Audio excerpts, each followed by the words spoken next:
Hello, it's Friday 25th of March. My name's Emily Clark. I head up the tax team here at Travers Smith, and welcome to issue 32 of Travers Smith's Alternative Insights. This week we're going to look at the latest developments in the UK government's overhaul of the funds regime.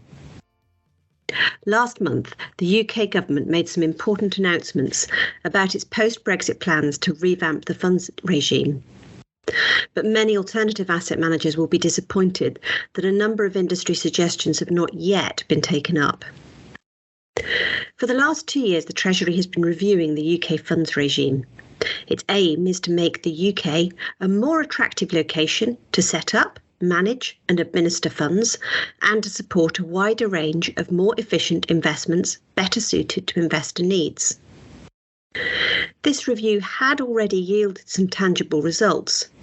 In particular, the recent introduction of the Long-Term Asset Fund, also known as the LTAF, and the development of a promising new tax regime for qualifying asset holding companies, which is inevitably going to be known as a QAC.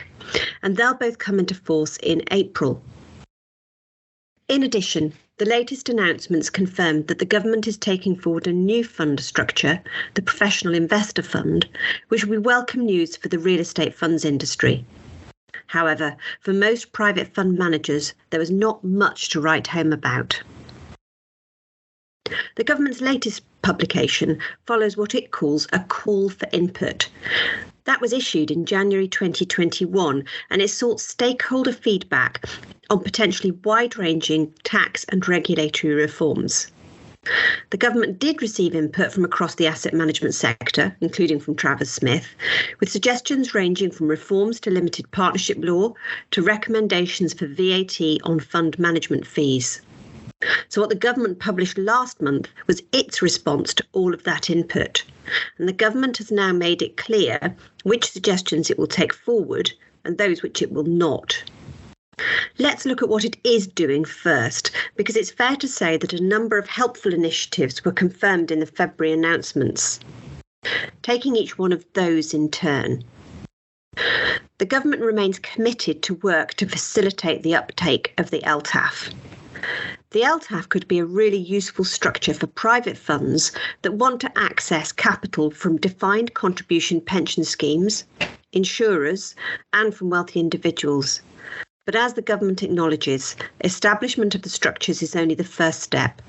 The ongoing work streams include assessment of the case for further changes to the tax rules and regulatory reforms to facilitate distribution to a wider range of retail investors.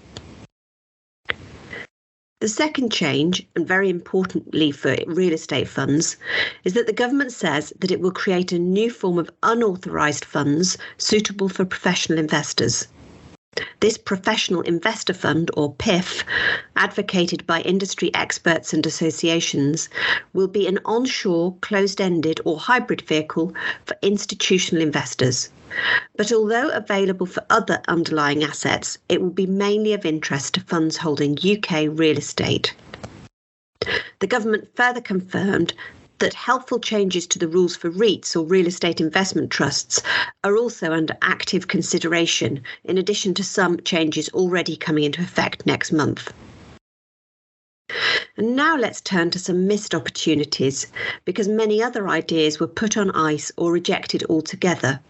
Perhaps most significantly, a suggestion to zero-rate VAT on management fees. Although the government restated its commitment to publish a consultation on the VAT treatment of fund management fees in the coming months, the government has concluded that that review will not go so far as to allow fund management businesses to recover their own VAT while not having to charge it to UK clients. That means that the rules continue to incentivise UK fund managers to use non-UK private fund structures over equivalent UK ones, broadly because doing so allows them to achieve VAT treatment, which has a similar effect to zero rating. An important suggestion made by the private equity and venture capital industry was for a bespoke tax regime to address the decline of UK domiciled limited partnership funds and specific reforms to limited partnership law, including the option for limited partnership funds to have legal personality. However, while affirming that it wants to support the limited partnership structure and to ensure it works efficiently for investors, the government is not proposing to take forward any of these reform proposals at this time, although it does say that the door is open for further discussion. The declared intentions of the government are undoubtedly positive for the alternative investment funds market. Building on the UK's already world-leading financial services sector by making changes to improve the competitiveness of the tax, legal and regulatory environment is a priority. There's also a clear recognition that private capital is an attractive asset class, offering the potential to boost returns to savers while also contributing to growth in the real economy. Recent initiatives have demonstrated a willingness to legislate at speed to capitalise on opportunities. The UK's new holding regime, the QAC, is a good example of that. There are still some technical issues to work through, and HMRC is aware of those, but QACs may be the beneficiary of new EU rules which require more substance for Luxembourg holding structures. However, many of the suggestions rejected by the government in this latest review could have made a difference to firms who are looking at their international structures in a post-Brexit world. It is important that the constructive dialogue continues and that the best of these suggestions live to fight another day. Thank you for listening. If you would like more information on this topic, please check out our website,